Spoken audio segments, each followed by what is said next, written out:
Well, I thought I'd turn on the camera and talk to you guys. Haven't really, aside from the live streams, haven't really had a chance to make one of these videos since Jenna left, and I really didn't. I've been so busy with the work, a lot of eBay related things going on, just all over the board, and YouTube kind of took a back seat. Now, of course, I take time for the lives. It's sort of a thing I look forward to. You guys who are on the lives know about it.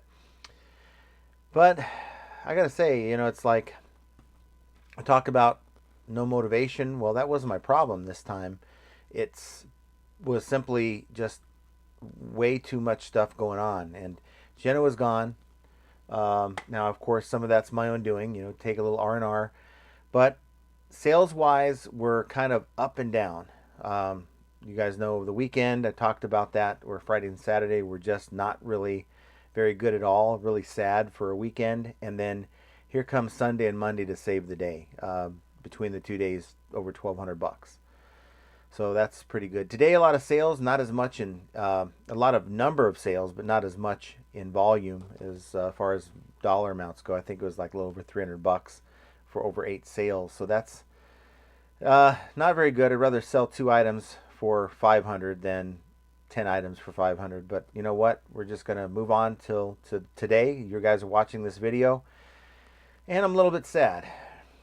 And I'm not going to go into that now. I want you to go over to the eBay Power Hour podcast channel and check out the video that launched at 8 a.m. at the time this video is launching. And so it doesn't do any good to kind of rehash that conversation, but it does make me a bit sad and really not knowing what I'm going to do. And I'll leave it at that. So hopefully you can go over there and check it out and just give me your 2 cents as to what you think.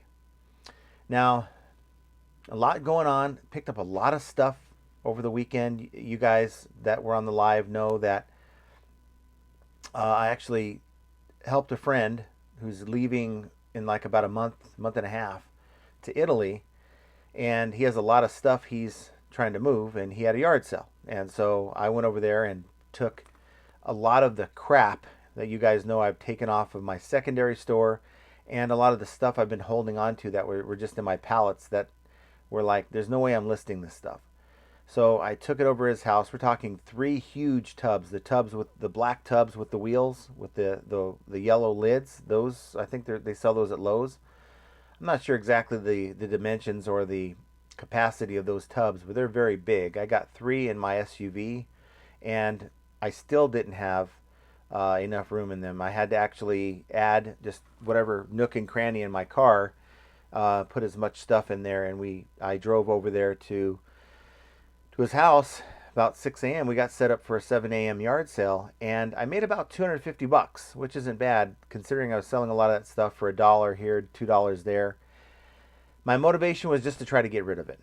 And I think we got rid of about half of it. So we're going to have another yard sale on Saturday, and I have more stuff to bring over. So made 250, but I only came home with 100. And it's not because I spent it on yard sales, not because I went to the casino. A lot of stuff he had that he was either giving me or he was selling at the yard sale, and I'm like, you only want $2 for that? Sold. And so I found myself buying, I think I spent about $150 at his house, and I ended up coming away with a PlayStation 4 with 2 controllers, 5 games, fully functional, Samsung Galaxy Pro tablet. Oh man, a Rollo printer. These things are already listed. Just a bunch of like other electronics. Oh, how about a bag full of golf clubs? And we're not talking about the standard 14 club set. We're talking about just a ton of clubs. Like he has a collection of clubs. Don't ask me why, but I gladly took those off of his hands. And this is the perfect time to come across golf clubs because we're getting into spring here pretty soon, and people are going to start looking to replace maybe a club they lost here, or maybe add a club there that maybe they think is going to help them in their golf game. I'm a golfer, and golfers do spend money on clubs. So if you come across the golf equipment over the next few weeks when yard sales start getting back going. It really never stopped here. Well, that's a good investment. That's a good bolo for you. But I just wanted to show you some other things. I'm not a clothing seller. And this channel, we really don't show here's what I bought kind of thing. But I thought I'd do that here just to show you. Now, I picked up this Calvin Klein.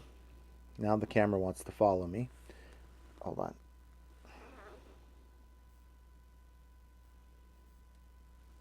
Forgive me, I have the camera set up so that it follows me. It's a vintage CK leather jacket from the 80s, and he told me that he's held on to this jacket since the late 80s, and I know he's not lying because this guy's every bit an XXL and size medium right there. So, not sure what this thing's going to fetch, but pretty good piece nonetheless. Not sure if you even were able to see that. Another cool piece. I guess the name is Vincent Rossi. I guess he is a Yamaha rider, apparently. And this one is, it says VR46. Now, you racing fans, I don't know nothing about it, so you'll have to tell me. On the back, it says VR46 Yamaha. And I don't know, what do you think? Pretty good polo there. Now, I will sell clothing. I'll sell anything, really, that makes money. Here's one I really thought was going to be pretty good. And this is the last one to show you. Actually, I'll show you something else here. This here is a Ralph Lauren polo. Italia. And this will go for pretty good money, from what I understand. I haven't checked the comps on any of these things, so if you want to add your 2 cents in, please do. A couple things I'll show you here. Not sure what this is going to fetch, if anything, but I thought it was still interesting. I think there's someone out there who might find it interesting. It's an Italian ASR Arroyo Seco Raceway. Has the Milwaukee logo on there. It's Figimoto Racing, Bellissimoto.com. And I think it's kind of a cool little piece. I don't know what you guys think about that, but that might go for something. And then the last thing, he had a Ducati motorcycle that was stolen back in 2010, I think. And he had the tops that he sold at his yard sale, but the bottoms, pants, this is kind of weird being underneath the crotch of these pants, but I digress. I think these have some value. They're very heavy duty leather rider pants, I guess. So I don't have any numbers to show you, but I thought that it was sort of interesting to show you some of the things that I picked up. We went and played golf on Sunday, and he had a bag of more clothing that I haven't even looked through yet, honestly. It's just, we got that, got all those electronics I was telling you about, some tools, and I've got a lot of merchandise to sell. And I would think that the $150 I spent, I'm going to have a return of over $1,000, probably close to $1,500.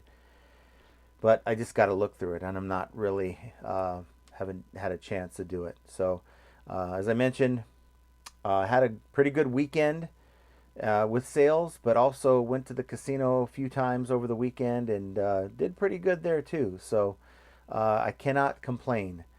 And it's kind of a bittersweet thing, you know, doing well in sales is up. I think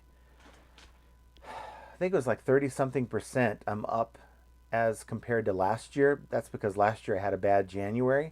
So it's really hard to compare. And I guess once February is over, I'll compare February to February to see how I compared to last year when I really started to make that change you guys know about, where I'm sourcing differently and selling higher ASP type stuff. And that's my strategy. I'm going to keep doing that and make it work. But you know, it's bittersweet because I think about the people who are having problems, thinking about the people who are struggling, thinking about the people who are going back to work.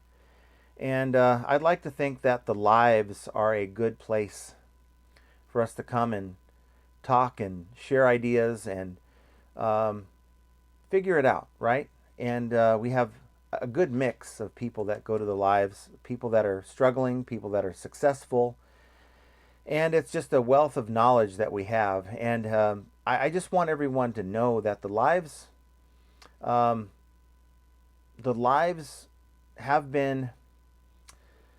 There has been some contention within the chat. People kind of back and forth, and I'm not going to mention any names.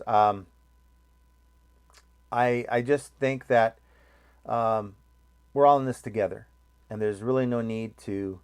Um, I know we're all opinionated too. We're very opinionated in what we think works or what hasn't worked for us or what um, may be something that we just don't want to try, like promoted listings. And no matter what someone else is dealing with, maybe they're selling a lot of stuff, you're just not going to do promoted listings. And the thing that I say is, it doesn't matter to me what you do. I just want you to succeed. And I think that I'm very adamant as to what works for me, but at times I got to realize that what works for me may not work for you. What works for you may not work for me, and what works for this person in chat may not work for someone else in chat. We all have different sourcing. We all have different scenarios, situations, lives, and it's really hard to. I don't think there's any two sellers that are alike on eBay. Of the thousands upon thousands of sellers, there may be similar sellers, but their situations are all in some way, shape, or form a little different. And if you're coming across a situation where sourcing's difficult, maybe you're having a hard time making sales, I hate to say it, but 2024 is going to test a lot of people. And you might find that if you're struggling now, you might be on maybe a different path at the end of the year, and it may not have anything to do with reselling. So my heart goes out to each and every one of you guys. I just wanted to make a video to kind of give you an update on where I've been, other than doing the lives. The lives, I don't really focus a whole lot on myself. I'm more just trying to get through the questions and the comments and the guests that are there, and hopefully this gives you an update. All is well on my end right now. Very optimistic about sales, as far as the sales that I'm able to get with the type of merchandise I'm able to get with my situation. And that does involve promoted listings for the items that I sell, and it does involve cross-listing. And if you're cross-listing, keep doing it. You're getting more eyes in front of your items and not just limiting yourself to eBay. If you're not, take a look at TreeCat with the link down below. Save 20%, and currently it's free, and I don't know exactly when it'll be into the pay mode, where you pay every time you get a sale. You pay 50 cents, but it goes down based on your volume. But currently it's free during the beta, and gives you a chance to give it a try, test it out, see if it's something that's going to work for you. Allow the delist that goes in and delist your item from the other platforms once it sells. And I think that's a huge thing. A worry that people have had with cross-listing, and what's kept a lot of people from cross-listing, is the idea that the item would sell in more than one place. Well, you don't have to worry about that with TreeCat. So give it a try using the code down below. And if you haven't signed up for Mercari or Poshmark, check the link down below so that we can both make a little bit of money. You sign up, you get paid. Because you signed up through my link, I get paid, kind of thing. So hopefully you guys are having a decent sales week. And with that, that's really all I have. So you know what? Making this whole game work of reselling, it's going to be tough in 2024. But making it work, some of us may or may not. But it's another sign of how flipping ain't easy. And I want you guys to have a great week, and we will talk to you hopefully between now and the live on Friday. But if not, we'll see you on Friday's live, 3 p.m. Pacific, 6 p.m. Eastern. Take care, everyone.